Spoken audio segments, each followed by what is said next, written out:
Hi everyone, my name is Brighton Chisanga. I'm a junior at Rust College, majoring in computer science, and welcome to a student's intro to alternative investments. So in this series, we get a chance to learn directly from today's leaders in the alternative investments industry.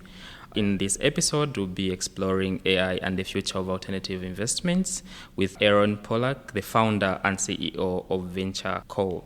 So Aaron, thank you very much actually for accepting to join us today, and I'm so excited in discussing with you the artificial intelligence and how it's shaping the alternative investment space. But before we get into the tech side of things, I would love to learn more about you and your journey. So to begin with, could you start by telling us a bit about your background and what led you into the alternative investment industry? Awesome. Happy to be here. Thanks for setting this up. So I'm an engineer. I went to engineering school, spent the first decade of my career working as a design engineer in a very, very different space. I was in the power equipment, power electronics space. I ultimately moved from the engineering side of that business to the sales and business development side, which was far more compatible with the way my brain works and the direction I wanted to take my career. Business development in that industry, in that specific business, was ultimately bolt-on acquisitions. So that company got very good at acquiring new businesses and operationalizing them into a larger company. And then we ultimately sold to a private equity company in 2012, I believe. When we sold that company, there was a group of us that had a little bit more of an entrepreneurial mindset and decided that we wanted to go out and stay in the M&A space. So very naively at the time, as a couple of young engineers, we decided we were going to go become investment bankers. We went out and got licensed and started working underneath a supervisory firm and started doing our own deals. And somewhat fortuitously at the time, that's right when crowdfunding started to become a thing. So the deals that we were working on were typically single asset, multi-buyer deals, and they were being syndicated out through retail investors directly. Because we were engineers, when we started that company, we immediately went to, okay, how can we make this process really efficient? We started designing software for us to run our own deals. Now, we never really went down the true crowdfunding route because we had always focused on kind of Reg D private placements through accredited investors, but we were using general solicitation.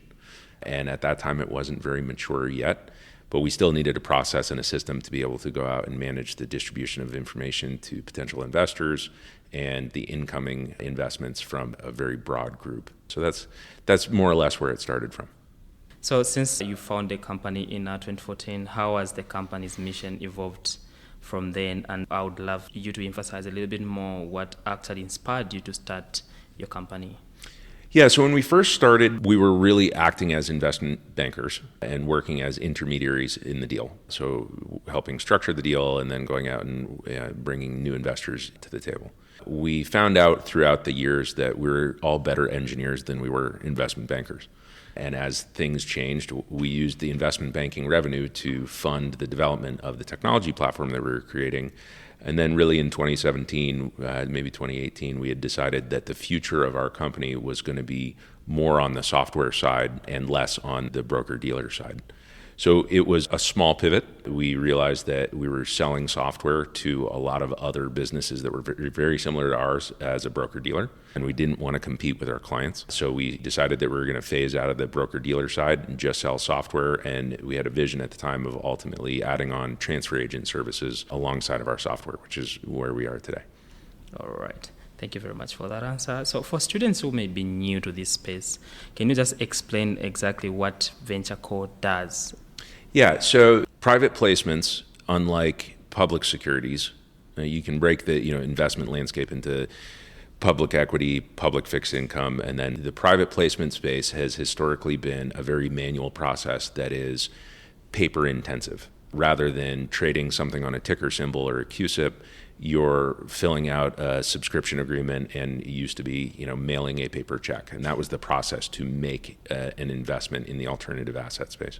What our mission was to streamline that process and specifically handle the exchange of information and data between all of the different constituents that are inside of one of these transactions, and do it in a compliant way with a heavy focus on data security. And In order to exchange it between an investor and an advisor and then a managing broker-dealer and then the issuer of the securities, multiple people have to touch them. And doing that in a very safe and secure way was really the impetus on why did we create software to handle that transaction. As we've grown and as the industry has evolved, there's been a big focus on efficiency as well and really investor and client experience. And so there's a lot of room as a technology provider to provide efficiencies in terms of process on how these types of investments get transacted and also give dashboards and portals to investors so that they can see their positions just like they would on Fidelity login page, but we're in a different space than the public securities. AI is transforming many industries, disrupting many things and changing how things are done. So how is it currently being used in the alternative investment world in general? How do you think it's being used? Are there some specific examples at Venture Co where AI has made a meaningful impact, like in deal sourcing, due intelligence, or improving the investor experience? Yeah, so I'd say the following as a big preface to AI. We're in the second inning, maybe late in the first inning of AI. And all technologies get a lot of hype at the beginning. And I think that is very much true for where AI plays in all the different industries, but definitely in our industry as well. The alternative investment space has historically been slow to adopt technology. And that has a lot to do with the demographic of our investor clients, the demographic of financial advisors, the demographic of issuers. They're not college students. They're not technology super users.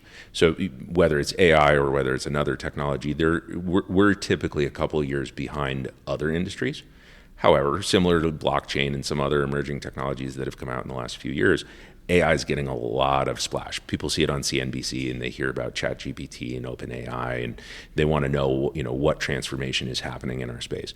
The reality is right now, not a lot. It's very, very early. There's some early adopters that are in the industry that are using AI to help with efficiencies inside of their business. We, as a business, not incorporated into our software, we use AI all the time when it comes to drafting presentations and helping come up with paragraphs and straw mans, because that's an area right now where AI is really starting to become an efficient tool. There's a lot of potential applications for AI that we're just starting to explore now. So an example of them, AI due diligence. So this is where AI can potentially distill down a securities offering and summarize the risks that are associated with one securities offering versus another. The reason that is a few years out is because risk is the primary issue inside of our industry and one of the fundamental differences between alternative investments and public securities. The dream is to be able to use AI to compare offerings from one to the next. That's very subjective, and we're not at the level of AI technology yet where our industry is ready to adopt it and the regulators are ready to allow for it. But that's something that I would certainly see over the next 2-3 years as an emerging application for AI. Practically, where we're seeing the most utility for it right now are on a lot of the clerical things that we all do in our day-to-day business. So data entry, scraping of data off of documents and making sure that it is congruent with what you have in a database. Handling things like updates for addresses and changing bank account and routing numbers. Those are clerical things that historically would have had to have an admin or somebody sitting behind a computer doing that activity. That's something where AI can be really productive, a tremendous time saving and expense saving. I think if you look on it as a 5-year time horizon where automation of recommendations and AI due diligence is all the way at one end, we're just starting right now layering it into some of the clerical elements of our day-to-day business. So how is it changing the way fund managers make decisions or evaluate opportunities? Do you look at AI as something that actually can make you make a decision in order to explore more about that opportunity? So that's a great question. One of the things that I love about the alternative investment industry is it's heavily focused on real assets, things like real estate, oil and gas, tax products.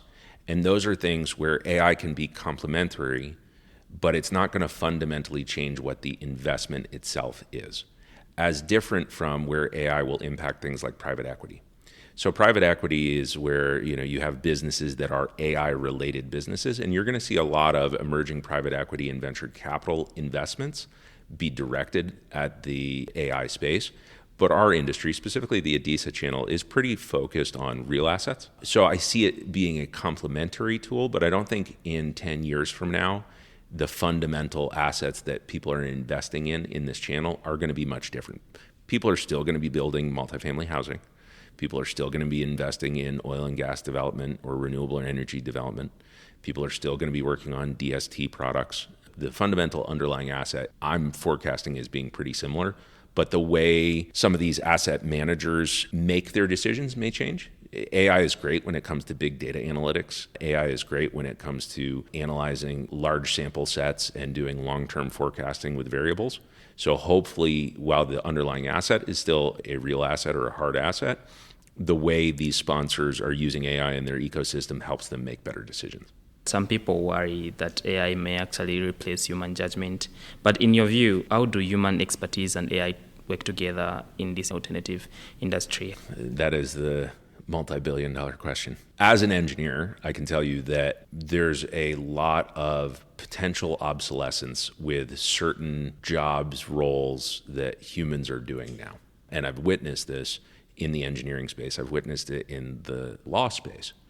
An example that I used recently with a friend of mine that's in law school is historically you would graduate law school and then you would go and work at a law firm as a junior lawyer and you'd start doing large case analysis, and that was the first few years of your career. That is being replaced now in a lot of ways by AI. So what does it mean for the career of a lawyer? What does it mean for the career of an engineer? I know now that a coder or an electrical engineer, a lot of the design and development work can be augmented by AI, and that's only going to continue to improve over time. So I think there's certain industries that are at risk with obsolescence that would be initiated by AI.